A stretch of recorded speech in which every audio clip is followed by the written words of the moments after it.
बांग्लादेश की prime minister Sheikh Hasina Bharat में land हो चुकी है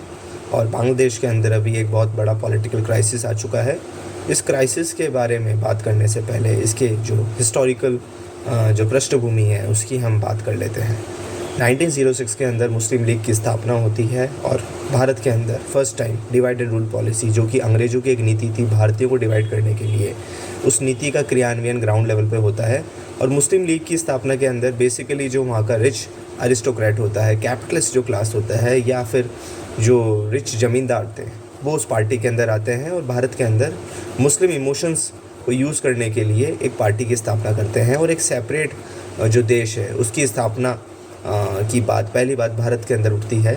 और मुस्लिम लीग 1906 के अंदर स्थापित होती है। 1909 के इलेक्शंस हुए या फिर 1937 से पहले जो भी इलेक्शंस हुए, मुस्लिम लीग के जो भी रिप्रेजेंटेटिव्स थे वो इनडायरेक्ट इलेक्शंस के अंदर पार्टिसिपेट करते हैं। फर्स्ट टाइम भारत के अंदर डायरेक्ट इलेक्शंस, जो एक अकाउंटेबल इलेक्शंस भी कह सकते हैं, वो 1937 के अंदर होते हैं और मुस्लिम लीग वहाँ पे बहुत अच्छा परफॉर्म करती है। बेसिकली जो पाकिस्तान का सिंध प्रांत है या पंजाब प्रांत है, नॉर्थ वेस्टर्न प्रोविंसेस है, आसाम के कुछ पार्ट्स हैं और ईस्ट बंगाल, मद्रास, महाराष्ट्र, यहाँ पे मुस्लिम लीग की एक अच्छी परफॉर्मेंस देखी गई। और सेपरेट जो एक नेशन का जो प्रपोज़ल था उसके कुछ साल बाद 1940 में मूव होता है और भारत के अंदर एक अलग से राष्ट्र की जो बात हो रही थी वो और मजबूती से आती है 1937 इलेक्शन के बाद। 1946 के प्रोविंशियल इलेक्शंस होते हैं on the basis of cabinet, जो कैबिनेट कमीशन जो भारत के अंदर आया था, जिसके अंदर 3 सदस्य हुआ करते थे, उन्होंने रिकमेंडेशन करा भारत के अंदर एक प्रोविंशियल इलेक्शंस का, जिसके बेसिस पे भारत की कॉन्स्टिट्यूएंट असेंबली की स्थापना की जाए। और उस 1946 के इलेक्शंस के अंदर भी मुस्लिम लीग का एक तरफा परफॉर्मेंस रहता है। भारत के जो भी मुस्लिम बहुल इलाके थे, स्पेशली पाकिस्तान का Sindh, Punjab, north western frontier, Assam, Bengal, Madras, इनमें अच्छा परफॉर्मेंस होता है और उसका फलस्वरूप हम देखते हैं कि भारत 2 पार्ट्स में डिवाइड हो जाता है। एक का नाम पाकिस्तान पड़ता है, एक का नाम इंडिया या फिर भारत। पाकिस्तान के अंदर बेसिकली 2 प्रोविंसेस थे उस टाइम के अंदर, वेस्ट पाकिस्तान और ईस्ट पाकिस्तान। तो वेस्ट पाकिस्तान जो प्रोविंसेस था उसमें बेसिकली जो लोग थे पंजाबी या उर्दू स्पीकिंग लोग ज़्यादा थे, जबकि ईस्ट पाकिस्तान उससे बहुत हज़ारों किलोमीटर दूर था और उसमें बंगाली इमोशंस या बंगाली लोगों का कल्चर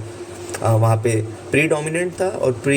उसमें जो भी बात होती थी बंगाली इमोशंस की बात हुआ करती थी उस टाइम ईस्ट पाकिस्तान के अंदर। मुजीबुर रहमान पहले मुस्लिम लीग के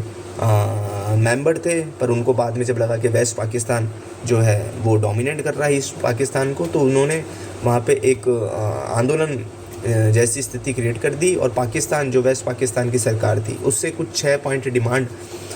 करे और कहा कि हम बंगाली लोगों को एक अलग से ऑटोनॉमी दी जाए और केवल कुछ ही मुद्दों पे, बेसिकली जो आपका डिफेंस है या फिर मोटा तौर पे आप कह लो फॉरेन रिलेशन है, उस पे ही केवल पाकिस्तान सरकार या वेस्ट पाकिस्तान सरकार ईस्ट पाकिस्तान सरकार को चलाएगी। उसके अलावा जितने भी मुद्दे हैं उस पर ईस्ट जो पाकिस्तान या बंगाली लोग हैं उनको फ्रीडम मिले अपनी सरकार चुनने का और उसको चलाने का। पर उस चीज़ को पाकिस्तान की जो सरकार थी उसे रिजेक्ट कर दी। 1970 के अंदर जो इलेक्शंस हुए पाकिस्तान के, प्रोविंशियल इलेक्शंस कह लीजिए या फिर नेशनल इलेक्शंस कह लीजिए, उसमें आवामी लीग ने बहुत अच्छा परफॉर्म किया under the leadership of Mujibur Rahman. और 1971 के जो 70 के इलेक्शंस के जो रिज़ल्ट आए उसको वेस्ट पाकिस्तान ने रिजेक्ट कर दिया और वहाँ पे विद्रोह को दबाने के लिए अपनी वहाँ पे आर्मी भेज दी। उसी समय एक मुक्ति वाहिनी क्रिएट हुई ईस्ट पाकिस्तान या बांग्लादेश के अंदर और भारत ने भी उसमें सहयोग दिया, हेल्प करी उन लोगों की, और Bangladesh as a separate state under the leadership of Indira Gandhi create हुआ और पाकिस्तान 2 पार्ट में डिवाइड हो जाता है, वेस्ट पाकिस्तान और ईस्ट पाकिस्तान के रूप में। पर 71 के अंदर वो आज़ाद होते हैं और 75 के अंदर उनके जो फाउंडिंग फादर थे मुजीबुर रहमान, उनका एसेसिनेशन कर दिया जाता है और उन एसेसिनेशन के साथ उनके फैमिली मेम्बर्स का भी एसेसिनेशन कर दिया जाता है। और उनकी जो डॉटर थी शेख हसीना, वो उस टाइम बांग्लादेश के अंदर नहीं थी, वो बेसिकली बाहर थी, तो वो बच जाती हैं और वहाँ की जो आर्मी थी वो टेक ओवर कर लेती है पूरा का पूरा रूल 1975 के अंदर। और उसी आर्मी के जो एक मेजर पार्ट थे उस टाइम थे जियाउर रहमान। और जियाउर रहमान 1975 के अंदर आर्मी चीफ बनते हैं और 77 के अंदर प्रेसिडेंट बनते हैं बांग्लादेश के। 77 से 81 तक वो बांग्लादेश की पूरी राजनीतिक जो व्यवस्था थी वो अपने हाथ में लेते, पर 81 के अंदर उनका भी एसेसिनेशन हो जाता है। 81 से लेकर 91 तक बहुत सारी वहाँ पे रीजनल पॉलिटिकल पार्टीज़ आती हैं। जो पार्लियामेंट्री फॉर्म ऑफ गवर्नमेंट बनी थी वो प्रेसिडेंशियल फॉर्म ऑफ गवर्नमेंट में कन्वर्ट हो जाती है। और 91 के अंदर जो अपने ज़ियाउर रहमान थे उनकी डॉटर थी खालिदा ज़िया, वो वहाँ पे प्रधानमंत्री कुर्सी पे बैठती है 91 से 96। और 96 के अंदर वो इलेक्शन हार जाती हैं और जो मुजीबुर रहमान थे जो फाउंडिंग फादर थे उनकी डॉटर वहाँ पे सीट पे आती है शेख हसीना 96 से लेकर 2001 तक। 2001 के अंदर वापस खालिदा ज़िया पावर के अंदर आती है और 2001 से 6 तक अपनी सत्ता संभालती है बांग्लादेश में एज अ प्राइम मिनिस्टर। और 2009 से लेकर 2024 तक शेख हसीना वहाँ पर सत्ता में थी और शेख हसीना और भारत के संबंध भी बहुत अच्छे रहे हैं, ये हमने कई बार न्यूज़ आर्टिकल्स में भी देखा है। पर 2018 के इलेक्शंस हुए उसके अंदर जो बांग्लादेश नेशनलिस्ट पार्टी है headed by the Khaleda Zia, उन्होंने इलेक्शन को अपोज किया था, पार्टिसिपेट नहीं किया। और 2024 के अंदर भी उन्होंने इलेक्शंस को अपोज किया, पार्टिसिपेट नहीं किया। इवन 2023-24 के जो इलेक्शंस हुए उनके अंदर तो 41% लोगों ने ही वोटिंग का प्रयोग किया, क्योंकि मेजॉरिटी जो लोग थे उन्होंने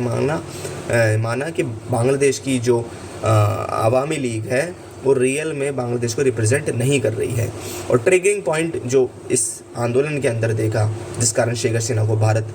अंदर आना पड़ा, वो ट्रिगरिंग पॉइंट जो है वो वहाँ का करप्शन था और वहाँ का रिजर्वेशन व्यवस्था थी, जिसमें 1971 के जो फ्रीडम